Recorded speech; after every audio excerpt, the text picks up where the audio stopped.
নরম তুলতুলে রসে ভরা সুজির মিষ্টি তৈরি করুন ঘরে। খুব সহজেই তৈরি করা যায়, বানাতে লাগে না কোনো ছানা, লাগে না গুঁড়া দুধ।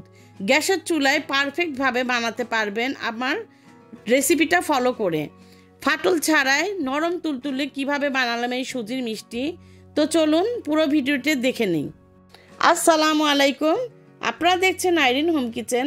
আজকে আমার রেসিপি নরম তুলতুলে রসে ভরা সুজির মিষ্টি।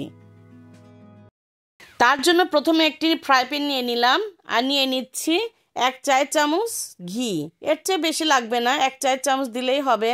আর এখানে আমি ঘিটা একটু হালকা করে মেল্ট করে নিলাম আর দিয়ে দিচ্ছে এখানে 1/2 কাপ পরিমাণ সুজি। আপনারা যদি কোয়ান্টিটি বাড়াতে চান তো ডবল করে দিতে পারেন, কোনো সমস্যা নাই। কিন্তু আমি যেই মাপটা দেখাচ্ছি সেম মাপে করলে আপনারাও পারফেক্টভাবে এই সুজির মিষ্টিটা তৈরি করে ফেলতে পারবেন। অনেক সময় মন চায় যে ঘরে মিষ্টি খেতে, কিন্তু ঘরে সবসময় কিন্তু দোকানে যাওয়া হয় না, তো ঝটপট এই মিষ্টিটা তৈরি করে ঘরেই খেতে পারেন। তার জন্য আমি দেখিয়ে দিচ্ছি।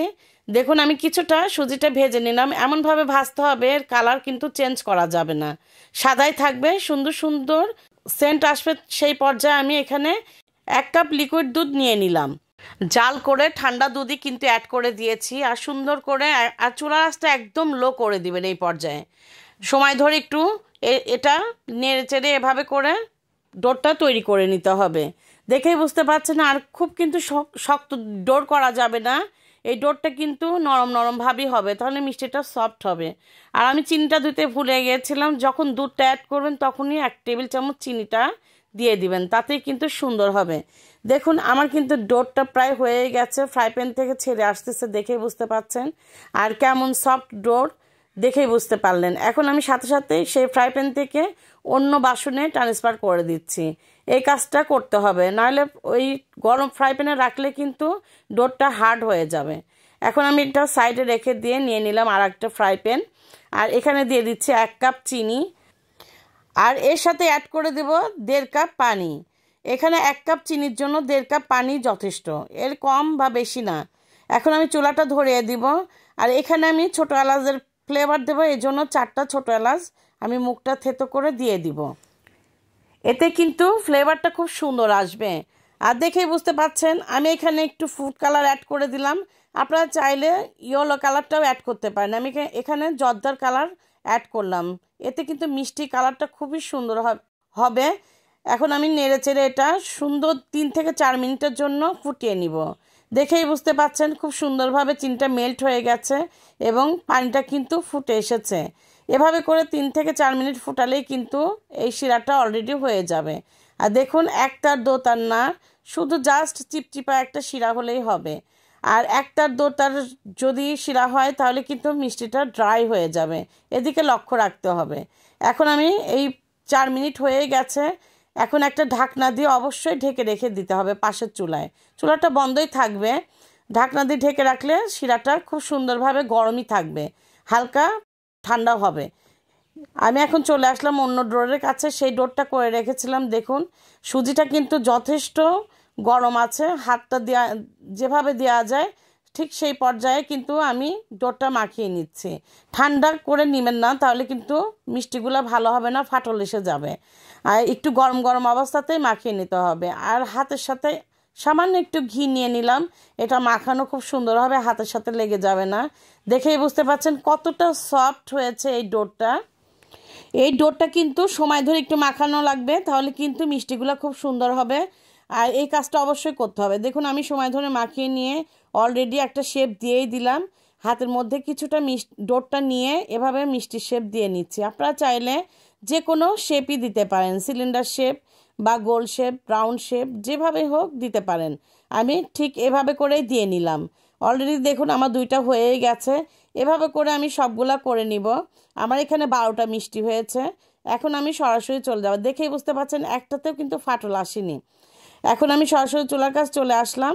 এখানে পরিমাণ মতো তেল নিয়ে নিয়েছি, আর তেলটাকে প্রচুর পরিমাণে গরম করে নিতে হবে। এই কাজটা অবশ্যই করতে হবে, কারণ সুজির যখন ভাজতে যাবেন হালকা গরম তেল হলে কিন্তু সুজির মিষ্টিটা ফেটে যেতে পারে। এই কাজটা করবেন না, তেলটা প্রচুর পরিমাণে গরম করে নিতে হবে। আর প্রথমে আমি সবগুলা, কারণ যাদের কড়াই বা ফ্রাই প্যান ছোটো তারা 2 ব্যাচও ভেজে নিতে পারেন। আমি একটু বড় ফ্রাই প্যান নিয়েছি, এই জন্য সবগুলো একসাথেই ভেজে নিব। দেখুন কিভাবে দিয়ে দিলাম, এই সময় ধরে এটা একটু ভেজে নিতে হবে। আর প্রথম অবস্থায় নাড়া যাবে না, এক পাশ কিছুটা হয়ে আসলে তারপর আমি নেড়েচেড়ে দেখাবো। দেখুন এভাবে করে, কারণ আমি ডুবো তেলেই ভাজছি, এই জন্য তেলটা উঠিয়েও দিতে হবে না। আর অল্প তেলে যদি ভাজতে যান তেলটা এভাবে চামচ দিয়ে দিয়ে উঠিয়ে দিতে হবে মিষ্টির উপর। দেখুন এক পাশ অনেকটাই হয়ে এসেছে, আমি এখনই উল্টে পাল্টিয়ে দেবো, কারণ আমি কিছুক্ষণ পরই কিন্তু এটা উল্টিয়ে দিচ্ছি, সাথে সাথে না। দেখুন আমার কিন্তু এক পাশ একটু ডার্ক কালার হয়েছে, আমি এখন উল্টিয়ে দিচ্ছি। এভাবে করে উল্টিয়ে পাল্টে কালার নিয়ে আসতে হবে। আর দেখুন এই কাজটা অবশ্যই করতে হবে, যখন একটু কালার চলে আসবে তখন কিন্তু চুলার আঁচটা মিডিয়াম করে দিতে হবে। অনেকে বোঝে না, হাই হিটে ভেজে নিবে, তখন কিন্তু মিষ্টিগুলা চুপসে যাবে বা ফেটে যাবে। এই কাজটা অবশ্যই করতে হবে। কিছুটা কালার চলে আসলে তারপর আমি চুলার আঁচটা একদম মিডিয়াম করে দিয়ে এটা সময় ধরে ভেজে নিতে হবে। এই কারণে কিন্তু অনেকের মিষ্টি চুপসে যায় বা ফেটে যায়, এই কাজটাও কিন্তু মাথায় রাখতে হবে। দেখুন এভাবে করে যে যেমন কালার নিতে চান, কিন্তু আমি দেখিয়ে দেব কোন পর্যায়ে কালারটা নিয়ে আসলে মিষ্টিটা খুব সুন্দর পারফেক্ট হবে। এখন আমি কিন্তু চুলার টেম্পারটা দেখেই বুঝতে পারছেন অনেকটাই কিন্তু লো করে দিয়েছি। এখন এই পর্যায়ে দেখুন সুন্দর একটা কালার চলে এসেছে। এখন আমি আরেকটু কিছুক্ষণ নাড়াচাড়া করে একটা হাতার মধ্যে উঠিয়ে নিব। তেলটাকে অবশ্যই ঝরিয়ে নিতে হবে, নাইলে কিন্তু শিরাতে তেল তেল ভাব চলে আসবে। এভাবে করে হাতার মধ্যে উঠিয়ে তেলটা ঝরিয়ে নিয়ে এই গরম মিষ্টিটাই সেই শিরার মধ্যে দিয়ে দিতে হবে। এই কাজটা করতে হবে। আর শিরাটা কিন্তু আর জাল করতে হবে না, কারণ ঢাকনা দিয়ে ঢেকে রাখা হয়েছে, যথেষ্ট গরম আছে। এই পর্যায়ে আমি মিষ্টিগুলা সবগুলা দিয়ে সুন্দর করে মিষ্টিগুলা এভাবে একটা চামচ দিয়ে নেড়ে চেড়ে দিতে হবে।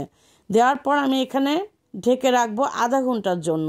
আধা ঘন্টা পরই দেখবেন এটা ফুলের ডাবল হয়ে গেছে, শিরাটাও অনেকটাই সফট করে নিয়েছে। আমি চলে আসলাম আধা ঘন্টা পর। দেখুন কতটা সুন্দর মিষ্টিগুলা বড় বড় হয়েছে সাইজে, দেখেই বুঝতে পারছেন কতটা লোভনীয়। এবং এই আধা ঘন্টার মধ্যেই কিন্তু সুন্দরভাবে সফট হয়ে গেছে। আপনারা চাইলে এই মিষ্টিটা সারা রাতের জন্য রেখে দিতে পারেন বা 1 ঘন্টার জন্য রেখে দিতে পারেন। খেতে দুর্দান্ত, দেখতে যেমন সুন্দর, খেতেও কিন্তু লোভনীয়। দেখেই বুঝতে পারছেন কতটা সহজ এই মিষ্টিটা তৈরি করা। একদম মেহমান আসুক আর নিজেরাই হোক, ঝটপট বানিয়ে কিন্তু খেয়ে নিতে পারবেন। খেতে যেমন দেখতে যেমন সুন্দর, খেতেও কিন্তু দুর্দান্ত। তো কেমন লেগেছে আমার ভিডিওটি অবশ্যই কমেন্ট করে জানাবেন। ভালো লাগলে একটি লাইক, সাবস্ক্রাইব করে আমার পাশে থাকবেন। এমন নিত্য নতুন ভিডিও নিয়ে আবারও হাজির হব। আজকে এই পর্যন্তই। আল্লাহ হাফেজ।